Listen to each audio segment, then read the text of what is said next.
What if the most dangerous books aren't forbidden because of what they say, but because of what they refuse to become? Ash, silence, and forgetfulness. Somewhere in the world there is a book made of stone, another that weighs more than a person, and another smaller than a speck of dust. Why would anyone build stories like that? Stay with me, because the answer is unsettling. The book that weighs more than memory. There are things we get so used to that we stop noticing them. A book is one of them. It stands on a shelf so calmly, as if it asks for nothing. No attention, no caution, no reverence. We pick it up automatically, like a cup, like our keys, like a phone. But the moment you ask a simple question, what is a book, really? The familiar shell begins to crack, as if what's hidden under the cover is not text, but something alive. Because there are books in this world that cannot be read the way we read all the others. You can't simply open them at the first page and move on to the last. Some are too large, and you feel not like a reader, but like a person who has stepped into a room whose walls are made of paper. Others are too heavy, and you realize that the weight of knowledge is not a metaphor at all, but a literal fact. And others are so small that to see the letters, you need not desire, but optics and patience. As though you are not reading, you are conducting an experiment. And yet the strangest part is not the size, not the numbers. The strangest part is the motives. Why would anyone turn a book into a giant, a stone slab, or a metal colossus? Why do people keep trying to reinvent a form that already seems perfect? And what secret do they hide in these extremes? Today we'll follow the trail of such books, unusual, rare, sometimes almost mythical. But there is one detail I want you to hold on to from the very beginning. In this story, unusual is not merely an impressive shell. All too often, behind a record, behind a strange material, behind an impossible size, there is a desire to make the text invulnerable, to hide it from time, to lock meaning inside a form that will outlive any reader. And the deeper we go into this world, the clearer a certain feeling becomes. Some books were made as if they were not meant for people at all, as if their true addressee was the future, or someone who will come after us and try to understand what we were like, what we feared losing, and what we tried to leave behind. Let's begin with what can't be missed, books that are impossible not to see. They do not wait for you to approach a shelf.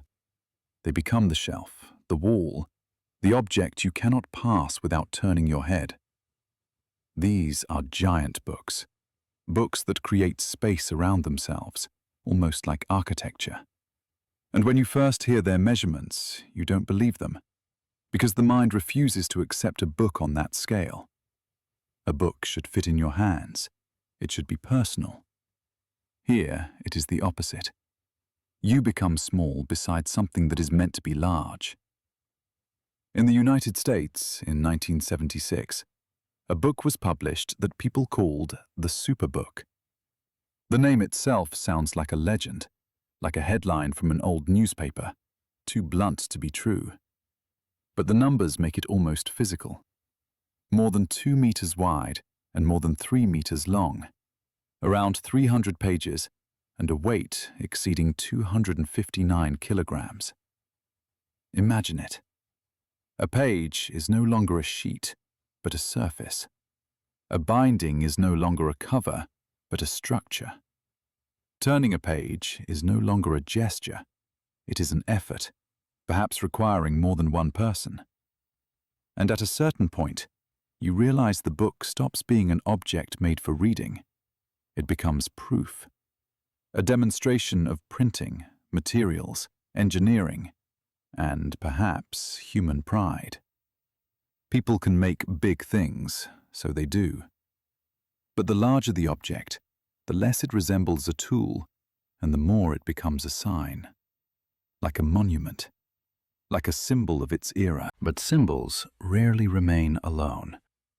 In 2004, in Russia, a world's largest book for toddlers with children's poems was released, and stories about it always carry a fairy tale detail.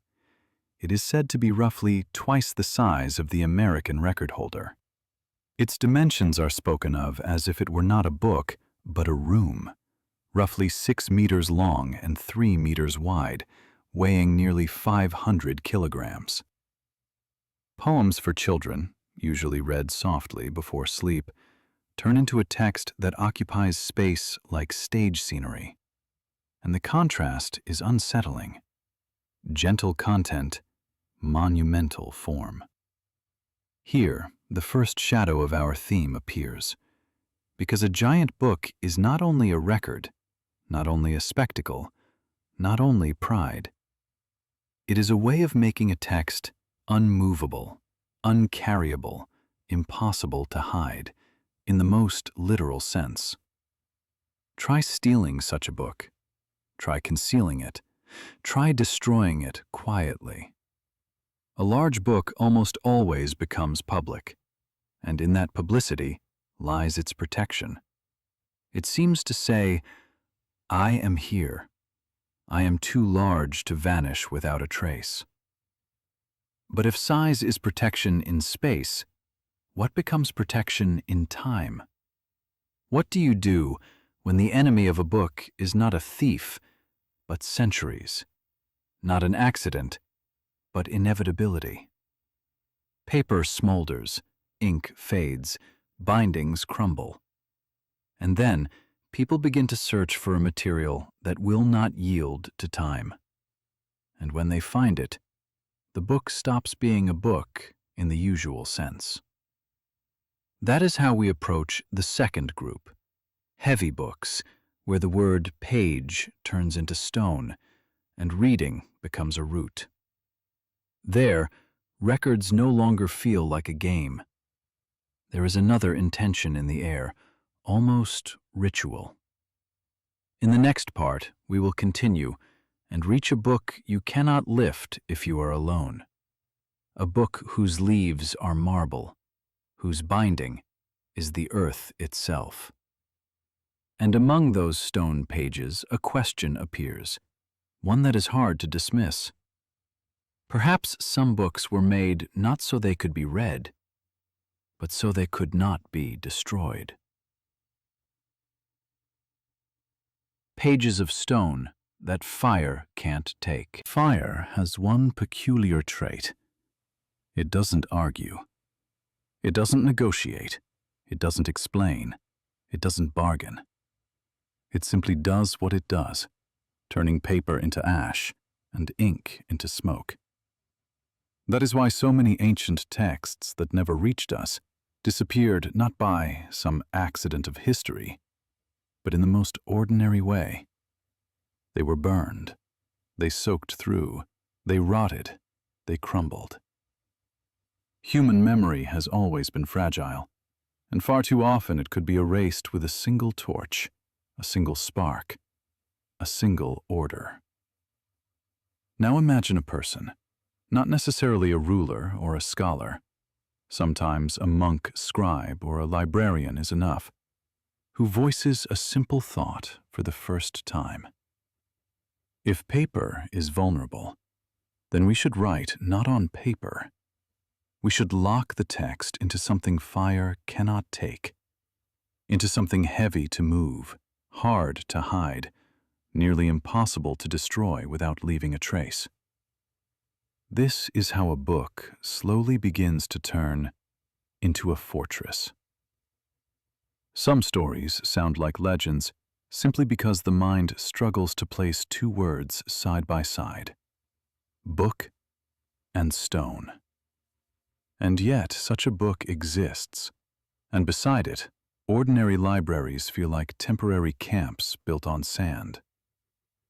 In Mandalay, there is a sacred complex, often called the heaviest book in the world, Kuthoda Pagoda. The word book here is almost a convention, because its pages are not sheets, but 729 marble slabs. Each slab is like a separate leaf carved into stone. The dimensions are commonly given as roughly 1.5 meters by 1 meter. Picture not a shelf, but many stone pages, each housed in its own small shrine-like casing, as if the text has been given a separate room, so it will not mix, not scatter, not dissolve into the whole.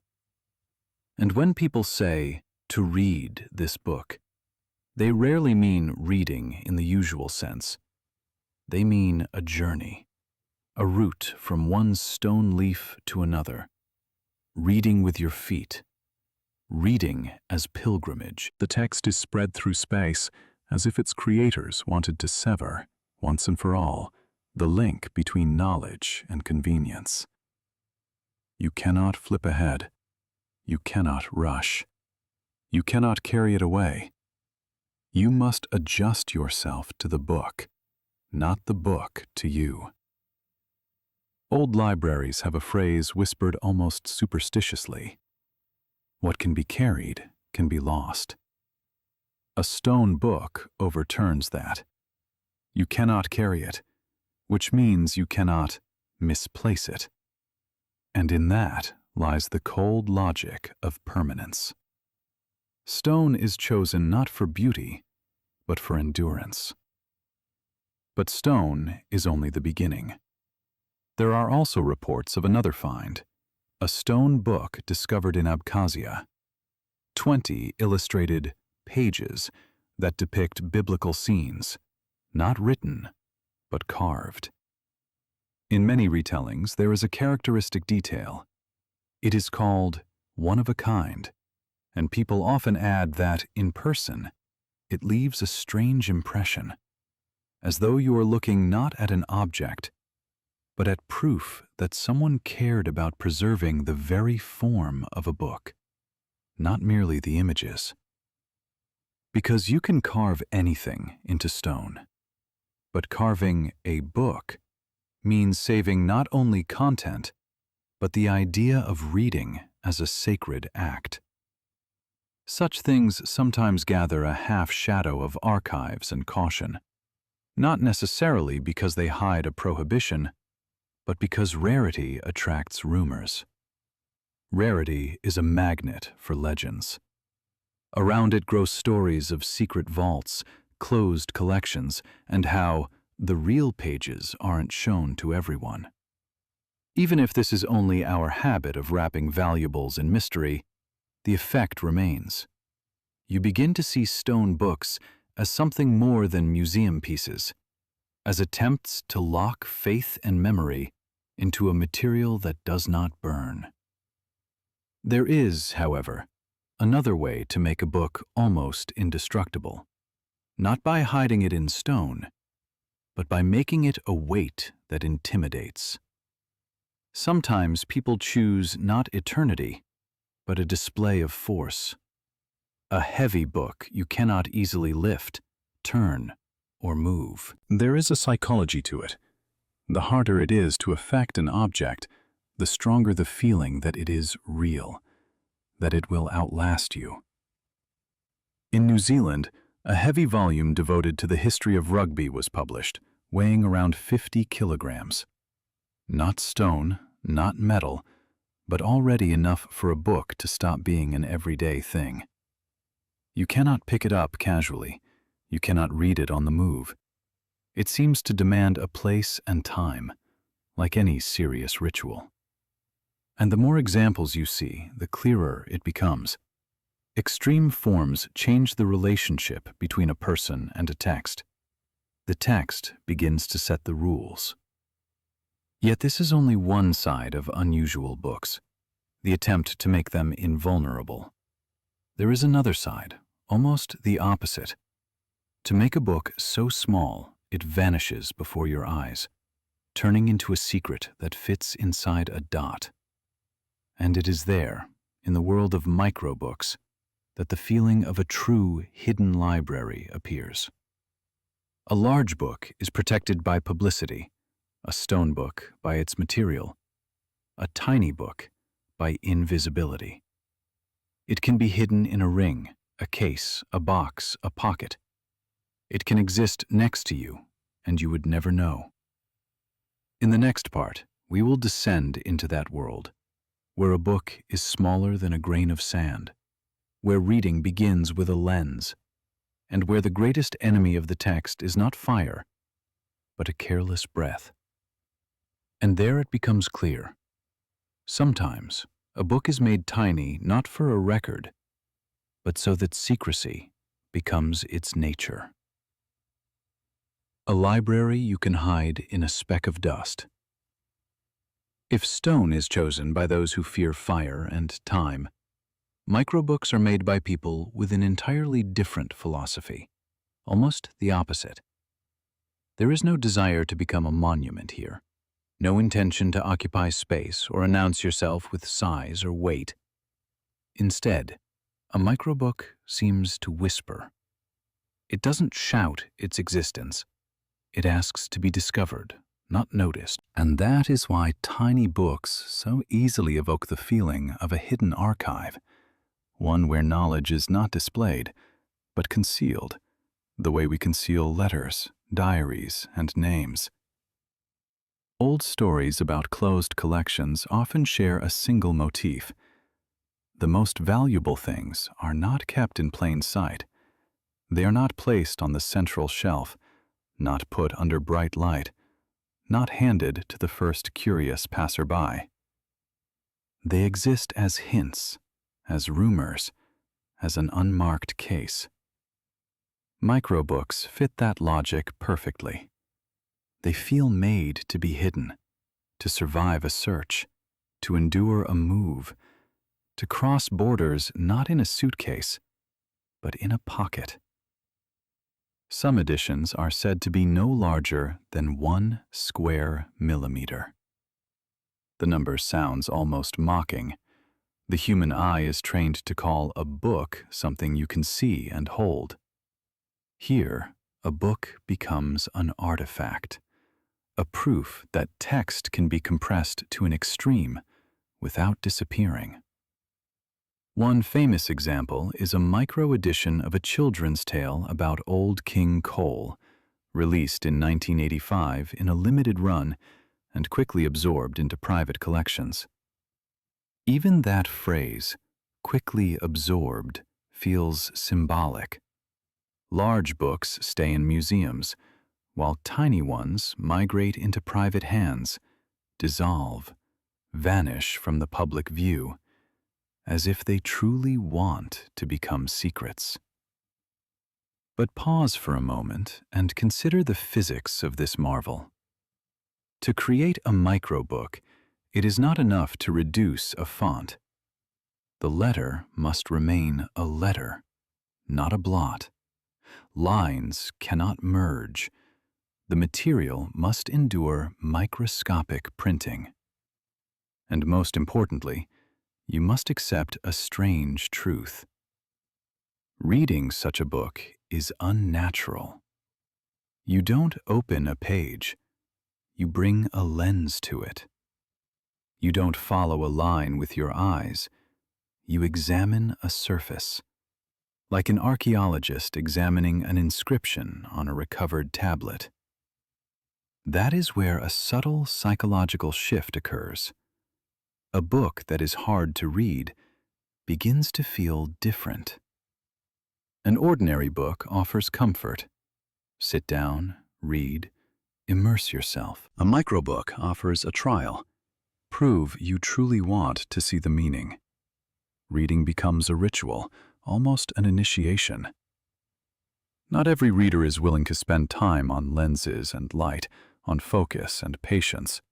And so the text seems to choose its person, someone who won't give up. There are whole sets of tiny books. It is said that a dozen of them can easily fit in the palm of your hand.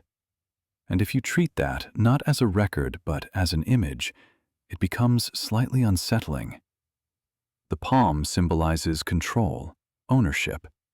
We hold a coin, a key, something that belongs to us. But when a library rests in your palm, It creates an illusion of power over stories, as if you are holding not objects, but destinies, compressed into a size suitable for a hiding place. That is why microbooks so easily attract a legendary aura. People love to connect them with secret societies, with codes, with messages for insiders. Even if a particular microbook is only a children's tale, the very form pushes the imagination toward a scenario in which a tiny edition could become a container for forbidden knowledge. If you wanted to hide an important text, what would you choose? A huge tome no one can carry? Or a microbook that could disappear into a button? There is one more reason microbooks feel uncanny. They hover constantly on the edge of vanishing. A large book can fall and remain intact. A stone one will survive a blow. A microbook is fragile to the point of absurdity. You can lose it with a speck of dust, drop it, and never find it again. Ruin it with one clumsy touch. And because of that, it feels almost alive, like an insect, like a seed, something that exists only as long as it is cared for. And yet, here lies the paradox. A person makes a microbook knowing it is fragile, and still chooses to do it, which means they want neither eternity, like stone, nor public protection, like giant editions. They want something else, a symbol of extreme concentration, a proof that a story can fit where, instinctively, nothing should fit at all. And the farther we travel along this scale, from enormous to tiny, from stone to dust, the clearer the shared motif becomes. Unusual books often speak not about text, but about human fears and desires. The fear of disappearing without a trace, the desire to be found, the need to prove that meaning can be preserved at any cost, in any form. But there is a form that makes a book not merely rare and strange, but almost untouchable. Not because it is heavy or tiny, but because you cannot approach it without security, money, and a history. There are books that seem surrounded by an invisible dome, books whose price turns them into legend, and whose legend, in turn, raises the price even higher. In the next part, we will move closer to such books. Books bought not with eyes, but with fortunes. To Leonardo's manuscript, a relic that always carries the word treasure. And there the most interesting thing becomes obvious. Sometimes, the most expensive book is valuable not for what it says, but for what it has survived, whom it has seen, and what secrets of other lives it has absorbed between its lines. Some books smell of dust and time, and you read them calmly, almost at home, as if you are speaking with the past on equal terms. And there are others, the ones the past does not allow you to approach. They live not on shelves, but in special rooms. You don't take them with bare hands. You don't leaf through them out of curiosity. You don't discuss them the way you discuss novels or textbooks. Around them there is always silence. Not because museum rules demand it, but because the mind responds that way. We instinctively lower our voices near an object too expensive to be merely an object. Sometimes it seems that a high price is just a number, a line in a catalogue. But with rare books, the price becomes a second content, an invisible text you read alongside the real one. The book turns into a relic, valued not only for its words, but for what it has lived through, who touched it, whose hands trembled over it, where it hid, which centuries it crossed. Picture an auction hall. The light is not harsh, but softened, as if sharp shadows are unwelcome here. The air is dry and cool because paper hates humidity and money hates haste. People look calm, but it is a special kind of calm, trained. No one shows emotion because emotion raises bids. And when the lot appears on the table, the hall stills, as if it is not an object but a witness. This is how people often speak of Leonardo da Vinci's manuscript, known as the Codex Leicester. It is described as one of the most expensive books in the world. Different sources mention a value above $20 million. But the number is only the tip of the iceberg. The real hypnosis of such a manuscript lies elsewhere. You look at the pages and understand that this is not merely a book by Leonardo. It is the trace of thought left by the hand of a person who saw the world differently. Manuscripts are strange in general. A printed book can be reproduced, never perfectly, but close. A manuscript cannot truly be reproduced at all. Even if you copy it word for word, it will still be a different object, a different gesture, a different pressure of the pen, a different breathing of the line. That is why a manuscript always feels more personal, almost physical. Like a fingerprint, it holds something unrepeatable. And here, in the realm of ultra-expensive books, the first real mysticism appears, though it is entirely earthly. Because a rare book is always a story of ownership. Someone bought it. Someone hid it. Someone passed it down. Someone saved it from a fire. Someone vanished with it, and it resurfaced decades later, like a letter that traveled too long. Sometimes, a single name in the chain of owners is enough to turn a book into legend. Sometimes, a single missing link, an empty span in the biography of an object, is enough to ignite rumor. Collectors have an unspoken idea. The more mysterious a copy's sudba, the stronger its pull. Because people buy not only paper and ink, they buy the chance to touch a path that will never repeat. And that path is often kept hidden, the way the roots of jewels are hidden, not out of romance, but out of caution. But expensive books are not always beautiful stories of geniuses. Sometimes they are stories of power, of how knowledge becomes a privilege, and access to text becomes a right not granted to everyone. Rarity is made not only by time, it is made by control. Limited printings, bans, vaults, closed lists. And from this grows a strange effect. A book can be known to everyone by name, yet remain inaccessible in practice.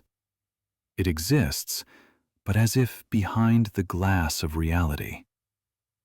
At this point, we reach a key detail that ties everything we've discussed together.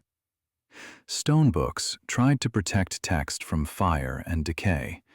Giant books protected themselves from disappearance by becoming too visible. Microbooks protected themselves from chujia glaza by shrinking into invisibility. And expensive books are protected differently. They are guarded by price. They build around themselves an invisible wall that is difficult to cross without status, money, and access. This, too, is a form of immortality, social immortality. There is something unsettling about it. A book made to be read suddenly stops being readable. It becomes an object of ownership, an investment, a symbol. People argue about millions, while the text that started it all remains in shadow. And a nearly philosophical question rises. When does a book stop being a book? When it is read with eyes, or when it is read with a price tag? Yet in the world of unusual books, there is another kind of inaccessibility, not financial, but human. There are books so vast in volume that no single person can truly embrace them within a lifetime. They are not hidden behind glass and do not cost millions per page. but they create the same distance. You know you are facing not an evening's reading, but an ocean. And that is where we are going next. In the final part, we will move from price to the scale of meaning, to books that are not just thick, but absurdly multi-volume, to encyclopedias where a table of contents can take dozens of volumes, to attempts to collect everything that feel like a challenge thrown at nature itself. And the closer you look at such projects, the stronger the sense becomes. People made them as if they feared the world would fall apart unless it was pinned down by words. An ocean bound in leather, books that try to hold the world. There is a particular kind of human courage, not the kind that runs into fire and not the kind that risks everything for fame, but a quiet, stubborn courage that says, I will try to gather it all.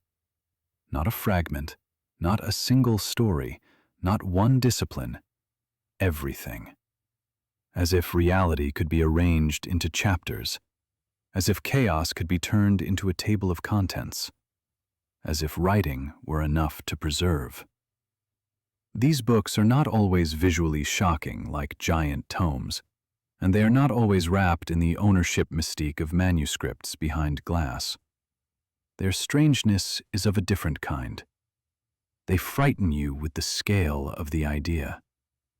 Before them you feel not delight, but a faint dizziness, because you understand that no human life is designed to truly read it all.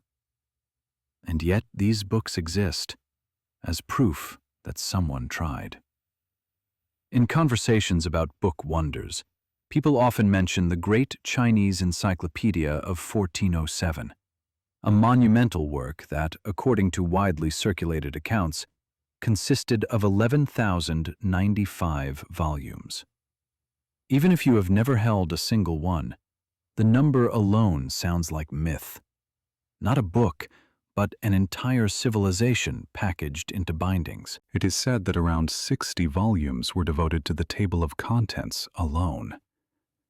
Think about that. A table of contents that becomes a library. It is almost a symbol of an era when people wanted not only to know, but to list everything that exists, as if enumeration could soothe anxiety before the unknown. And then a detail appears that makes the legend even stronger. Only about 400 volumes are said to have survived. The rest vanished, dissolved, as though a vast portion of the world fell out of memory. There is a tragic irony in it. An encyclopedia is created to defeat oblivion, and yet it becomes a victim of oblivion itself. It resembles old stories of ships built to last forever, only to sink in the first storm. Except here the storm is time. Such projects are born not only from curiosity, but from a deeper fear. A fear, often unspoken, that the world is too complex, that knowledge will scatter, that generations will break the thread, that the linking knot between what was discovered and what will be understood will be lost. That is why an encyclopedia is not merely a reference book. It is an attempt to build a map of reality, an attempt to say, this is how everything we know is arranged. This is where it belongs. This is what it is called. And when you hear 11,095 volumes, you sense it. This is not simply labor. It is a desire to build a vault against disintegration. Modernity, it would seem, should have killed the idea. Instant internet, flowing information, constant updates. But the paradox is that modernity gave multi-volume works a new kind of immortality. Now they can grow without end. That is why contemporary encyclopedic projects are sometimes described as exceeding 100 volumes and more than 100,000 pages, with regular supplements that expand the mass of information. Here, there is no longer a dream of finishing. There is another dream, not to fall behind a world that keeps producing new facts. And if you look closely, you can see one line connecting everything we have discussed from the start. Giant books are attempts to make text so visible it cannot be ignored. Stone books are attempts to make meaning invulnerable to fire and decay. Microbooks are attempts to hide a story so it survives in invisibility. Ultra-expensive manuscripts are attempts to preserve uniqueness through value and protection. And encyclopedias, those oceans in bindings, are attempts to hold an entire world before it slips away. Then you start to feel that these extremes are not about record books. They are about us, about the human urge to defeat finiteness. We know our voices fade, memory fails, cities burn, libraries collapse, and words wear away like footprints in sand. Against that background, a book becomes not just a container for text, but a form of resistance, the quietest and perhaps the most stubborn form. Maybe that is why books so easily gather legends, not because they are magical, but because people have always wanted meaning to be stronger than time. And when someone sees a stone page, a steel axis, a microscopic line, or a manuscript behind glass, they feel the same thing, almost childlike astonishment. We truly tried, and sometimes we succeeded. So I return to the question we almost never ask, the one from the beginning. What is a book? An object, or an attempt to leave a trace? The answer is not a definition so much as a confession. A book becomes truly unusual at the moment you can see not only its text, but its intention. Fear, hope, pride, stubbornness, the desire to be heard through centuries. And if you think about it, the most mysterious book of all might be sitting in your own home right now. Not the largest, not the most expensive, just the one you will open one day and realize it holds more than you expected. Because the real secret of a book is not in records, it is in the fact that a handful of pages can change a person, and that means they can change the future.